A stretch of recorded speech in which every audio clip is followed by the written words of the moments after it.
दोस्तों, आज की कहानी एक ऐसे रहस्यमयी गांव से शुरू होती है जहां औरतों को अपना चेहरा हर वक्त कपड़े से ढककर रखना पड़ता है। कहते हैं, अगर गलती से भी उनका चेहरा किसी अजनबी को दिख जाए तो उस औरत को उसी पल अपनी जान लेनी पड़ती है, वरना उस गांव में पैदा होने वाले बच्चे बेजान जन्म लेते हैं। और इसी अजीबोगरीब परंपरा के बीच हमारी कहानी शुरू होती है। त्योहार का दिन है। पूरा गांव ज्वाला अम्मा की पूजा की तैयारी में जुटा हुआ है। इसी बीच हमारी हीरोइन सुबु दुकान से सामान खरीद रही होती है। वहां हर औरत ने चेहरे पर कपड़ा लपेट रखा है, जिसे वो पर्दा कहती है। सुबु के पिताजी खुद पर्दा बेचने का काम करते हैं। वो गला फाड़कर लोगों को बुलाते हैं, लेकिन सुबु समझती है कि ऐसे चिल्लाने से उनका गला खराब हो रहा है। तभी उसका होने वाला पति राजेश उसके पास आता है और प्यार से उसके हाथ में चूड़ियां पहनाता है, लेकिन सुबु थोड़ा अकड़ में उसे डांटकर भगा देती है। इस गांव के लोग ज्वाला अम्मा नाम की देवी की पूजा करते हैं। उनकी मूर्ति का चेहरा भी पर्दे से ढका रहता है। कहते हैं, इसके पीछे एक दर्दनाक कहानी छिपी हुई है। सालों पहले ज्वाला अम्मा एक बहादुर योद्धा थी। वो अपने शिष्यों को लड़ना सिखाती थी। एक दिन उनके एक शिष्य को सांप ने काट लिया। उस वक्त ज्वाला अम्मा गर्भवती थी, लेकिन बिना कुछ सोचे समझे उन्होंने उस बच्चे को घोड़े पर बिठाया और वैद्य के पास दौड़ पड़ी। रास्ते में 4 अजनबी उनसे मिले। उन्होंने कहा, गर्भवती होकर घोड़े पर बैठना खतरनाक है, हमारे साथ गाड़ी में बैठ जाओ। ज्वाला अम्मा को उनकी बात सही लगी और वो मान गई, लेकिन उन लोगों का इरादा कुछ और ही था। वो उन्हें एक सुनसान जगह ले गए और उनकी इज्जत लूटने की कोशिश की। ज्वाला अम्मा ने पूरी ताकत से उनका मुकाबला किया, लेकिन आखिरकार वो दरिंदे लोग अम्मा पर भारी पड़ गए। उन्होंने ज्वाला अम्मा को जिंदा आग लगा दी। आग में जलती हुई भी ज्वाला अम्मा पीछे नहीं हटी। उन्होंने जैसे तैसे उन चारों को खत्म कर दिया और फिर वही पास के कुएं में कूद गई। गर्भवती ज्वाला अम्मा की मौत उस गांव के लिए एक श्राप बन गया। उसके बाद गांव में पैदा हुए सारे बच्चे बेजान ही जन्म लेने लगे। जब पूरा गांव तबाह होने लगा तो लोगों ने ज्वाला अम्मा की पूजा शुरू कर दी। कहते हैं, एक दिन अचानक एक बड़ा सा कपड़ा हवा में उड़कर आया और ज्वाला अम्मा की मूर्ति के चेहरे पर गिर गया। गांव वालों ने इसे देवी का संकेत माना। उन्होंने कसम खाई कि अब से इस गांव की कोई भी औरत अपना चेहरा बाहर नहीं दिखाएगी। तभी से वहां एक अखंड ज्योति जलती रहती है, उस कसम के सबूत के तौर पर। और हैरानी की बात यह थी कि उसके बाद बच्चे मरना बंद हो गए, लेकिन इस नियम की कीमत बहुत भारी थी। अगर किसी औरत का चेहरा गलती से भी किसी ने देख लिया तो उसे उसी कुएं में कूदकर अपनी जान देनी होती थी, जिसमें ज्वाला अम्मा कूदी थी। इसी कड़ी परंपरा के बीच सुबु रहती है। वो पर्दा बेचने के लिए अपने पिता के लिए वॉइस रिकॉर्डिंग तैयार करती है, ताकि उन्हें अब जोर से चिल्लाना नहीं पड़े। उसकी मां अब इस दुनिया में नहीं है, लेकिन उसकी सगाई होने वाली है और उसका बचपन का प्यार राजेश उसी का होने वाला पति है। लेकिन किस्मत का खेल देखिए, एक दिन तेज हवा चलती है और सुबु का पर्दा सरक कर उसके चेहरे से हट जाता है। वो घबरा जाती है, चारों तरफ देखती है कि कहीं किसी ने उसका चेहरा तो नहीं देख लिया। जल्दी जल्दी से वो फिर से चेहरा ढक लेती है। उसकी सहेली उसे समझाती है कि टेंशन मत ले, कोई आसपास नहीं था, किसी ने उसे नहीं देखा। लेकिन सुबु के दिल से डर जाता ही नहीं। घर आकर वो अपने पिताजी से कहती है कि उसे एक नया पर्दा चाहिए जिसमें खास डिजाइन हो, और साथ ही उन्हें याद दिलाती है कि सगाई में उनकी दोस्त रत्नम को जरूर बुलाना है। इसके बाद कहानी रत्नम पर शिफ्ट होती है। रत्नम अपने पति और बच्चों में इतनी बिजी रहती है कि उसके लिए कहीं जाना लगभग नामुमकिन होता है, लेकिन इस बार उसने जिद पकड़ ली। आखिरकार उसका पति मान जाता है और रत्नम सगाई में जाने की तैयारी करने लगती है। इसी बीच गांव में एक और लड़की दिखाई जाती है जिसका नाम है गौरी। वो अभी अभी जवानी की दहलीज पर कदम रख रही है। इस गांव में जब लड़कियां जवान हो जाती है तो उन्हें पर्दा पहनना शुरू करना पड़ता है। उससे पहले वे अपना चेहरा दिखा सकती हैं, लेकिन उसके बाद बिल्कुल नहीं। गौरी अपनी मां से पूछती है, क्या वह शटल खेलने जा सकती है? मां गुस्से में कहती है कि अब वह बड़ी हो गई है और किसी को भी उसका चेहरा नहीं दिखना चाहिए। गौरी कहती है, मेरा पर्दा फंक्शन तो कल है, तो मैं आज तो खेल ही सकती हूं। उसी समय वहां एक प्रेग्नेंट औरत भी मौजूद थी। वह डरते हुए कहती है कि अगर किसी ने गौरी का चेहरा देख लिया तो कहीं ज्वाला अम्मा का श्राप वापस ना आ जाए और उसका बच्चा बेजान ना हो जाए। यह सुनकर गौरी मान जाती है और घर में ही रहने का वादा करती है। इधर सुबु और राजेश पुराने ट्रेन के डब्बे में मिलते हैं। दोनों ऐसे बैठते हैं कि एक दूसरे का चेहरा न देख पाए। सुबु चाहती तो राजेश का चेहरा देख सकती थी, लेकिन उसने खुद कसम खाई हुई थी। जब सुबु बड़ी हुई थी तब राजेश को बहुत दुख हुआ था, क्योंकि अब वह उसका चेहरा नहीं देख पाएगा। तब सुबु ने उसे समझाया था कि अगर तुम मेरा चेहरा नहीं देख सकते तो मुझे भी तुम्हारा चेहरा देखने की जरूरत नहीं। जब हमारी शादी होगी तभी हम एक दूसरे का चेहरा देखेंगे। अब उनकी सगाई में बस 3 दिन बचे थे और दोनों बेहद खुश थे। सुबु कहती है कि वे शादी के बाद शहर जाकर घर खरीदेंगे, वह टीचर बनेगी और राजेश बैंक में नौकरी करेगा। लेकिन राजेश कहता है कि उसे नौकरी करने की कोई जरूरत नहीं, वह उसे घर पर ही रानी की तरह रखेगा। सुबू भी उसकी बात मान जाती है। इसके बाद गौरी का पर्दा फंक्शन होता है। पूरे गांव के लोग वहां मौजूद होते हैं। सुबू और राजेश भी वहां मौजूद थे। उसी दिन सुबू और राजेश की सगाई रखी गई थी। रत्नम भी वहां पहुंचती है। चूंकि वह गांव के बाहर की थी, उसे पर्दा पहनने की कोई जरूरत नहीं थी। इसी बीच अचानक किसी के हाथ से एक मैगजीन गिर जाती है। उसके कवर पर सुबू की तस्वीर छपी होती है। एक बच्चा उसे उठाकर टोकरी में रख देता है, जो सगाई के सामान की टोकरी थी। वह टोकरी बिना देखे राजेश के परिवार को दे दी जाती है। जब सबने मैगजीन देखी तो चौंक उठे। अरे, ये तो सुबू है भगवान, ये तो अनर्थ हो गया। गांव में औरत का चेहरा बाहर दिखाना सख्त मना था और अब सुबू का चेहरा पूरे गांव ने देख लिया था। वहां हंगामा मच गया। लोग उससे पूछने लगे कि उसने फोटो क्यों खिंचवाई। सुबू ने कहा कि उसने कुछ भी नहीं किया, यह फोटो तब खींची गई थी जब हवा से उसका पर्दा उड़ गया था।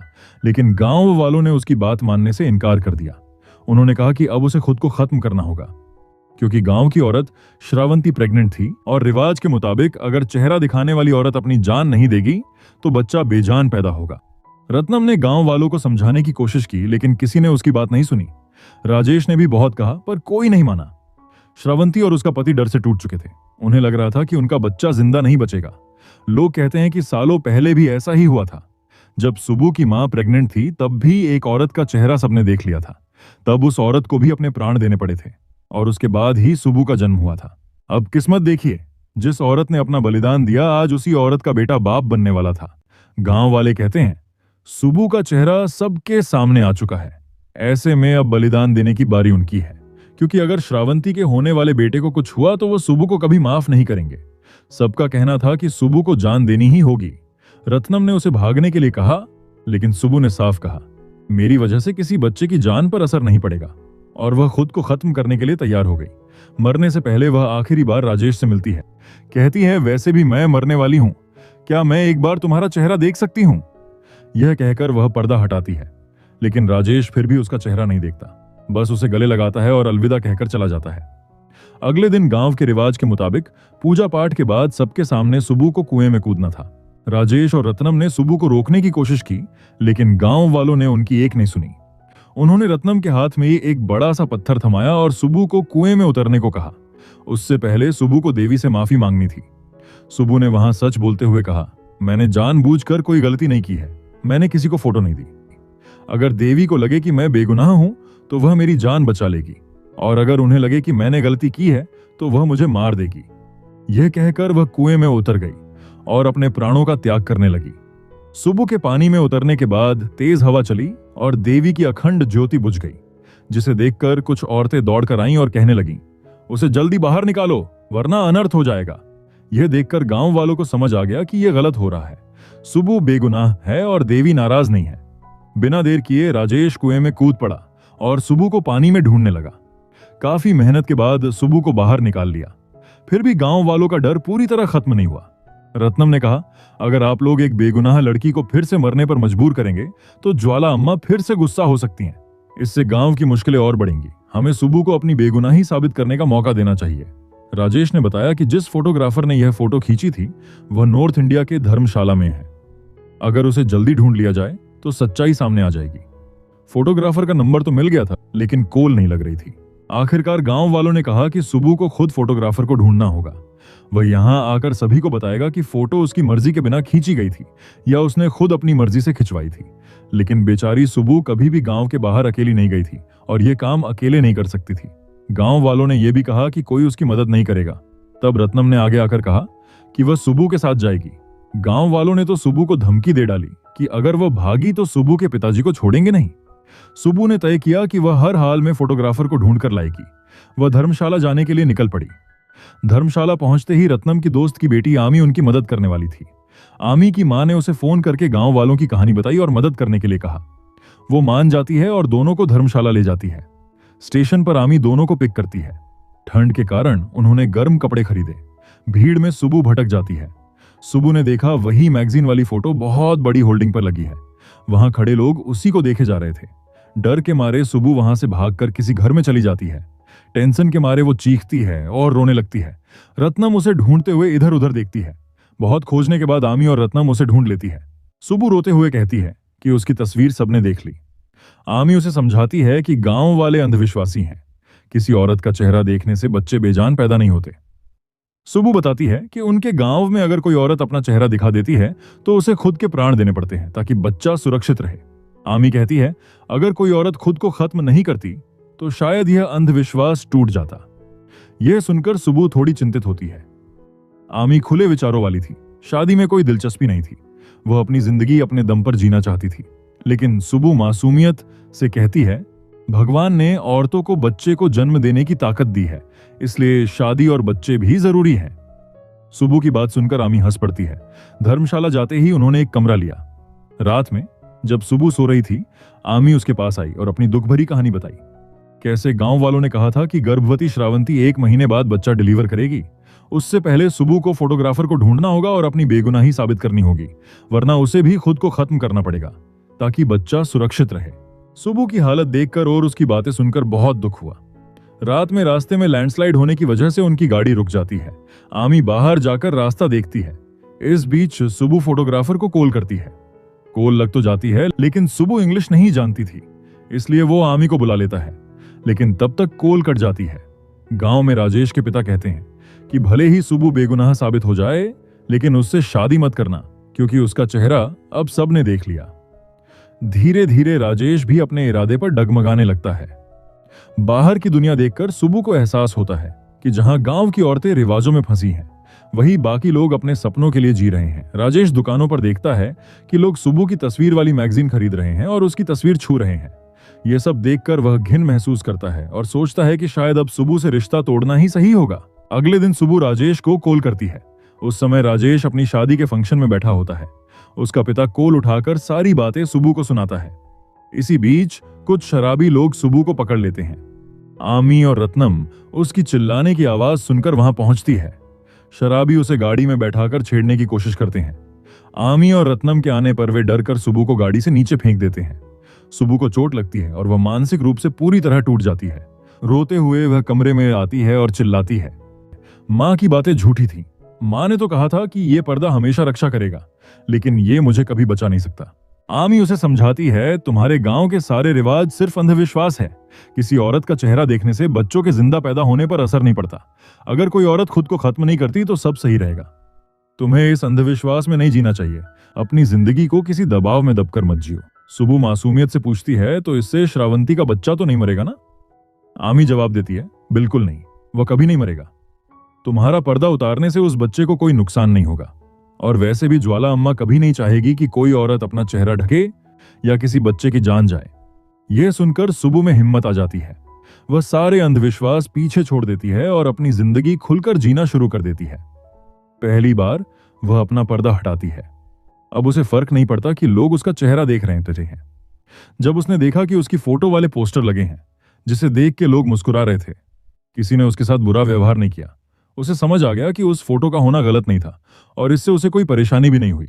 तभी आमी आकर बताती है कि उन्होंने फोटोग्राफर को ढूंढ लिया है और अब वह सुबु से मिल सकते हैं। लैंडस्लाइड की समस्या भी खत्म हो गई थी, इसलिए अब वे आगे बढ़ सकते थे। लेकिन सुबु कहती है कि वह कुछ दिन और यही रहना चाहती है। उसे अपनी यह आजादी बहुत पसंद आई थी। आमी मान जाती है और तीनों मिलकर वहां कई स्पोर्ट्स और एक्टिविटीज करते हैं। पहली बार सुबु अपनी जिंदगी को पूरी तरह एंजॉय कर रही थी। सुबु देखती है कि वहां आए हुए माउंटेन क्लाइंबर्स अपनी बकेट लिस्ट डायरी में दिल की वो ख्वाहिशें लिखते हैं जिन्हें वो पूरा करना चाहते हैं।